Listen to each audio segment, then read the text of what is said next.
Hello guys, I am C Yash Khandelwal and I hope you are doing good. देखो भाई, DT के paper में ICI case laws पूछता है एंड केस लॉस के नाम भी लिखना पड़ता है हमको वहाँ पे। तो आपको नाम भी याद करने पड़ेंगे प्लस समझना पड़ेगा। तो ये सब कौन कराएगा? भाई करवाएगा। टेंशन मत लो, अगले 10 मिनट के अंदर जितने भी नवंबर 24 के लिए आईसीआई केस लॉस रिलेवेंट है अपन उसको समझ भी लेंगे और नाम भी याद कर लेंगे। अच्छा, आगे बढ़ने से पहले एक बात सुन लो। आईसीआई ने ना इस बार जो लिस्ट दी है अपनी केस लॉस की वेबसाइट पे, उसमें 9 केस लॉस है, 1 to 9। उसमें 1 to 5 मई 24 वाले हैं, जिसमें 2 पूछ चुके हैं। अभी 6 to 9 है नवंबर 24 वाले। अपना पहला प्रेफरेंस क्या रहेगा? 6 to 9 को पूरा याद करने का, ठीक है, और पूरा समझने का। ये 10 मिनट पे अपन कर लेंगे। इसके बाद टाइम बचेगा तो मेरा मई 24 का वीडियो है 5 केस लॉस का, जो मैंने 15 मिनट में याद कराए हैं। टाइम बचेगा तो वो देखना, नहीं तो मत देखना, ठीक है। पहले पर ये तो पक्का देख के जाना 6 to 9 वाला, मतलब ये वीडियो पक्का देख के जाना, ठीक है। स्टार्ट करते हैं, चलो वीडियो लाइक कर दो, चैनल सब्सक्राइब कर दो एंड अपन स्टार्ट करें 6 to 9। अच्छा, ये जो फाइल है ये आप डाउनलोड कर सकते हो फ्रॉम माई टेलीग्राम चैनल, जिसकी लिंक डिस्क्रिप्शन में है, ठीक है। Let's start. BDR Finvest private limited versus DCIT. आपको प्रेफरेंस भी इन चारों को पहले देना है, उसके बाद उनको देना है 1 2 3 4 5 को, ठीक है। चलो, कैन डिडक्टी पे claim TDS if it is not reflected in 26A because deductor has not deposited it with the government. हुआ क्या है सर? बहुत इजी बात करता हूं। हुआ क्या है, देखो यार भाई, मेरा टीडीएस काट लिया किसी ने, किसी ने काट लिया क्या टीडीएस। अब भाई उसने तो ना मतलब गवर्नमेंट पर जमा किया ही नहीं, मेरा काट तो लिया और सही मेरा काट दिया उसने, गवर्नमेंट के पास जमा ही नहीं किया। तो भाई मैं क्या करूंगा अब? मुझे क्लेम मिलना चाहिए कि नहीं मिलना चाहिए? मुझे क्लेम मिलना चाहिए कि नहीं मिलना चाहिए? ये बात आ गई। तो हुआ क्या इस केस में? क्या हुआ था? TDS was not allowed by department. Intimation under 143(1) was given. Intimation आया अपने को और अपने को अलाउ नहीं किया गया, ठीक है। हमने रेक्टिफिकेशन फाइल किया 154 में कि भैया देखो, हमने तो टीडीएस कटवा लिया अपना, उसने हमको टीडीएस काट के पैसा दिया है, हमको 100 रुपए में से 10 रुपए कट के 90 रुपए मिले हैं, ठीक है। तो यार हमारा तो टैक्स भर गया, हम टैक्स तो भर दिया हमने, हमारा तो कट गया, तो आप हमको क्लेम दे दो। बट उन्होंने बोले नहीं भैया, आपका रेक्टिफिकेशन हम 154 का क्या कर देंगे, रिजेक्ट कर देंगे और आपसे ये टैक्स रिकवर करेंगे। और रिकवर किया गया, ठीक है। सेक्शन 205 क्या बोलता है? आप सुनो, लॉ क्या बोलता है। It provides that the amount of TDS already deducted from income can not be recovered from the deductee.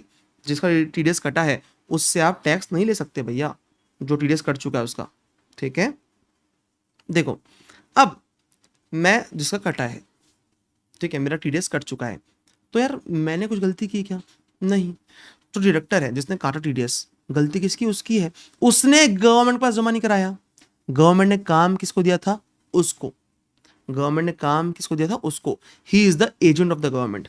The assessee deductee has followed tax collecting regime through deductor, that is agent of the government. उसके through अपन ने follow किया, अपन ने अपना कटवाया TDS, ठीक है। और अपन ने मतलब 100 में से 90 हमको मिला, हमने 100 की इनकम दिखाई और रिटर्न फाइल कर रहे हैं, तो हमको तो पूरा टीडीएस का क्लेम मिलना चाहिए। भाई हमारी क्या गलती? हमने तो पूरा फॉलो किया सब कुछ। देखो, गलती किसने किया? डिडक्टर ने, जिसने टीडीएस काटा हमारा, उसने गवर्नमेंट पर जमा नहीं किया। The recovery proceedings could only be initiated against the deductor only because the deductor who is agent of the government has failed to deposit the tax with government. तो ये तुमको लाइन लिखना पड़ेगा। एजेंट ऑफ द गवर्नमेंट है कौन? Deductor. उसके through government हमसे TDS deduct करवा के जमा कर, मतलब ले रही है, कलेक्ट कर रही है। डिडक्टर कौन है? He is agent of the government. He is what? Agent of the government. ये लिखना पड़ेगा आपको, की पॉइंट वहां पे, ठीक है, अगर क्वेश्चन आया इससे, इस केस लॉ से तो। और ये केस लॉ किसका है बेटा? BDR Finvest private limited versus DCIT. अब नाम भी याद करना है, नाम कैसे याद करें? तो देखो, बहुत फालतू है।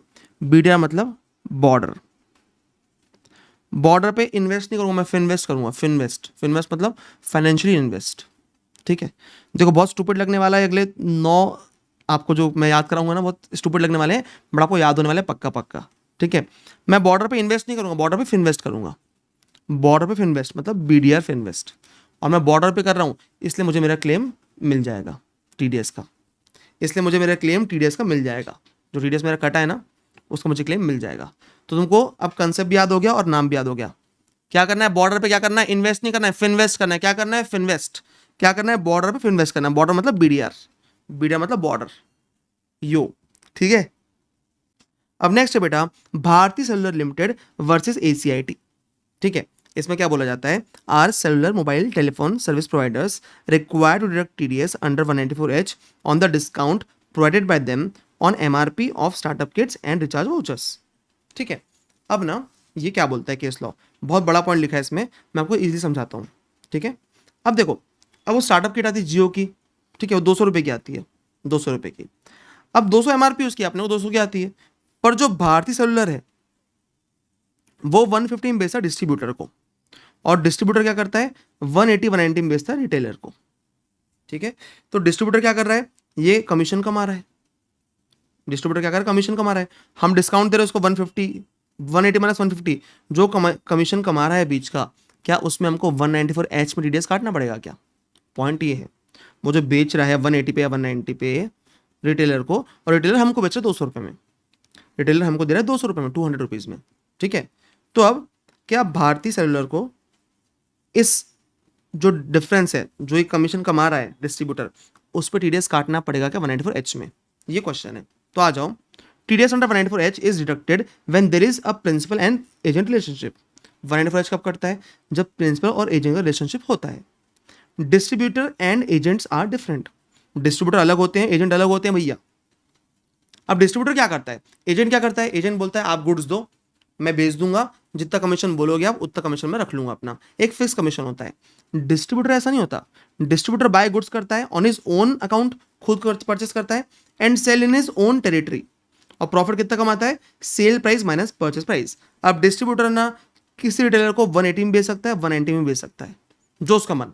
भाई उसको लग रहा है बल्क बल्क में परचेस करेगा, इसको 180 में दे देता हूँ, उसको लग रहा है भाई ये थोड़ा कम कम लेगा, इसको 190 में दे देता हूँ। ठीक है, तो डिस्ट्रीब्यूटर के हाथ में है ये सब, खुद खुद कर सकता है वो, उसको ऐसा कुछ नहीं है भैया कि मुझे फिक्स कमीशन कमाना है, वो अपनी प्रॉफिट खुद कमा रहा है, खुद इनकम कमा रहा है। ठीक है, he is not an agent, he is not earning any commission, वो कमीशन नहीं कमा रहा है। प्रिंसिपल एजेंट रिलेशनशिप होना चाहिए फॉर 194H, बट यहाँ पे वो एजेंट नहीं है भैया, वो अपना कमाई खुद कर रहा है। अगर वो कल के दिन 170 में बेच देता है तो कोई दिक्कत नहीं है, वो डिस्ट्रीब्यूटर का लुकआउट है खुद का। ठीक है, तो यहाँ पे TDS under 194H will not be applicable, क्योंकि कमीशन नहीं है, ये उसका खुद का प्रॉफिट है, ये नॉर्मल सेल ट्रांजेक्शन है, सेल परचेस ट्रांजेक्शन है। ठीक है, ओके। अब नेक्स्ट केस लो बेटा, और भी इजी है। GoDaddy.com LLC versus ACIT 2023, whether fees received by GoDaddy.com foreign company towards domain registration can be treated as royalty under section 916। अब देखो हुआ क्या कि असेसी कौन है, GoDaddy.com, he is based in USA and does not have a P और fixed place of business in India. अगर उसका पी नहीं है इंडिया में, ना ही फिक्स प्लेस ऑफ बिजनेस है, तो उसकी इनकम इंडिया में टैक्सेबल है ही नहीं। सही बात है। ठीक है, हुआ क्या कि हम लोग गए किसके पास, मतलब GoDaddy के पास गए हम लोग, हमको एक डोमेन चाहिए, क्या नाम है उसका, passkarado.com। क्या नाम है, passkarado.com। ठीक है, हमने GoDaddy को पे कर दिया मनी। ठीक है, बट आपको पता है, एक बात पता है कि we buy domain from GoDaddy.com, but GoDaddy is not the actual owner.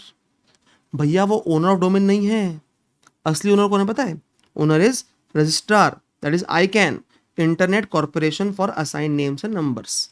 ये है, ये असली ओनर है डोमेन का। तो GoDaddy ओनर नहीं है, और वो अपने पे कोई भी राइट कन्फेयर नहीं कर रहा है, हमको कोई राइट ट्रांसफर नहीं कर रहा है। वो राइट ट्रांसफर करता है तब क्या बोलते हैं, उसको रॉयल्टी बोलते हैं। अगर वो ओनर कोई ओनर है किसी पेटेंट का, किसी कॉपीराइट का, किसी भी चीज़ का, जैसे वेबसाइट के नेम का, और हमको राइट ट्रांसफर करेगा, ओनर होगा तो हमको क्या लगेगी, रॉयल्टी लगेगी। और GoDaddy ओनर है ही नहीं। तो देखो क्या होता है, जब हम passkarado.com के लिए पे करेंगे मनी टू GoDaddy, तो अपनी फीस रखेगा वो, और अपना बैलेंस क्या कर देगा, ICANN को पे कर देगा। किसको, ICANN को। तो GoDaddy only facilitates the registration of domain name with the registrar, हमको सिर्फ रजिस्ट्रार के साथ नेम रजिस्टर करने में हेल्प कर रहा है वो, और कुछ नहीं। ठीक है, also registration of domain name does not create any proprietorship rights in the name use for the assessee. भैया हमारे लिए कोई भी प्रोप्राइटरशिप राइट्स क्रिएट नहीं हो रहा है, सिर्फ नाम यूज करने मिल रहा है हमको, और कुछ नहीं। तो high court held that the fees received by the assessee for registration of domain names can not be treated as royalty. इसको रॉयल्टी नहीं बोल सकते आप। तो आपको ये बात लिखनी पड़ेगी कि GoDaddy ओनर नहीं है, और ओनर नहीं है तो हमको राइट पास ऑन नहीं कर सकता, ट्रांसफर नहीं कर सकता राइट हमको यूज करने का। तो रॉयल्टी नहीं होगी, रॉयल्टी नहीं होगी, बस दैट्स इट। अब नाम कैसे याद करेंगे? तो हम गो डैडी के पास गए, हमने बोले भैया पास करा दो हमको, गो डैडी के पास गए, हमने क्या बोले, पास करा दो, और ये डोमेन दे दो हमको, पास करा दो .com। ठीक है, बस ऐसे याद करना है इसको, बस। और डैडी ने क्या बोला हमको, गो, गो जाओ इधर से, जाओ पढ़ाई करो। ठीक है, हम डैडी के पास गए और डैडी को बोले पास करा दो, उन्होंने बोले जाओ इधर से, गो। ठीक है, बहुत ही फालतू था ये। ठीक है, तो याद हो जाएगा आपको, इसमें याद करने में बहुत, नाम में दिक्कत नहीं जाएगी। ठीक है, लास्ट है दुराई स्वामी कुमारा स्वामी वर्सेस पीसीआईटी, ये और भी इजी है। अब सुनना, can the claim for foreign tax credit be accepted if a tax payer fails to file form 67 along with ROI before intimation of 143(1)। देखो, हमको अगर फॉरेन टैक्स क्रेडिट लेना है ना, तो क्या करना पड़ता है, हमको फॉर्म 67 फाइल करना पड़ता है, फॉर्म नंबर 67 फाइल करना पड़ता है। तो फॉरेन टैक्स क्रेडिट लेने के लिए फॉर्म नंबर 67 फाइल करना पड़ता है। और ओल्ड रूल क्या था कि फॉर्म नंबर 67 आप फाइल कर दो ड्यू डेट ऑफ ROI के पहले। आप फॉर्म नंबर 67 फाइल कर दो ड्यू डेट ऑफ ROI के पहले। ठीक है, हमने फाइल नहीं कर पाए, हमने फाइल नहीं कर पाए, हम लोग ड्यू डेट ऑफ ROI के बाद भी फाइल नहीं कर पाए। अब क्या करें, अब क्या करें? तो कंक्लूजन क्या है? देखो भाई, रूल जो है ना, it is only directory in nature. क्या है रूल? डायरेक्टरी इन नेचर, मतलब भाई ताकि तुम फॉलो कर लो, बस, ऐसे मैंडेटरी नहीं है, डायरेक्टरी है बस कि भाई फॉलो कर लो ताकि रूल रेगुलेशन फॉलो हो जाए। ठीक है, इवन इफ आपने ड्यूरिंग द असेसमेंट भी फाइल कर दिया, that is before final order of assessment, that would also be sufficient compliance. तो चल जाएगा, कोई दिक्कत नहीं है, चल जाएगा, कोई दिक्कत नहीं है। ये ओल्ड रूल था भैया कि आपको ड्यू डेट के पहले फाइल करना है। अब 1422 से क्या आ गया रूल? फॉर्म नंबर 67 फाइल कर दो before end of AY and return file कर दो बिफोर 1391 और 1394। तो ये न्यू रूल आ गया। पर ये जो केस लॉ है पुराने रूल के हिसाब से चल रहा था, वो केस पुराना था, तो रूल पुराना चल रहा था इसमें। तो उस हिसाब से उन्होंने वही बोला कि भाई देखो, आपने बाद में फाइल के चल जाता है, कोई दिक्कत नहीं है, हमको कोई दिक्कत नहीं भाई, सिर्फ डायरेक्टरी इन नेचर है ये। इसमें केस की पॉइंट क्या है? Directory in nature. ठीक है, अब याद कैसे होगा नाम सर? ये दुराई स्वामी वर्सेस कुमारा स्वामी, सॉरी, दुराई स्वामी कुमारा स्वामी वर्सेस पीसीआईटी। नाम कैसे याद होगा? देखो, आई विल टेल यू। देखो, स्वामी स्वामी सेम है, ठीक है, तो कुमार नाम के दोस्त हमारा, कौन है? कुमारा नाम का दोस्त, कुमारा। कुमारा का घर बहुत दूर है, कुमारा का घर बहुत दूर है। कितने दूर? 67 किलोमीटर दूर। ठीक है, कुमारा का घर बहुत दूर है, कितना दूर? 67 किलोमीटर दूर। तो कुमारा दूर, दुरई, ठीक है, और 67 किलोमीटर मतलब फॉर्म नंबर 67। तो आपको नाम भी याद हो गया, प्लस किससे लिंक्ड है वो भी याद हो गया। ठीक है, दैट्स इट। तो बेटा नवंबर 24 में 4 केस, देखो याद हो गया ना केस लॉस। अब देखो क्या करो, वीडियो लाइक कर दो, चैनल सब्सक्राइब कर दो, और ये वीडियो शेयर कर दो सारे दोस्तों के साथ जिनका भी कल पेपर है।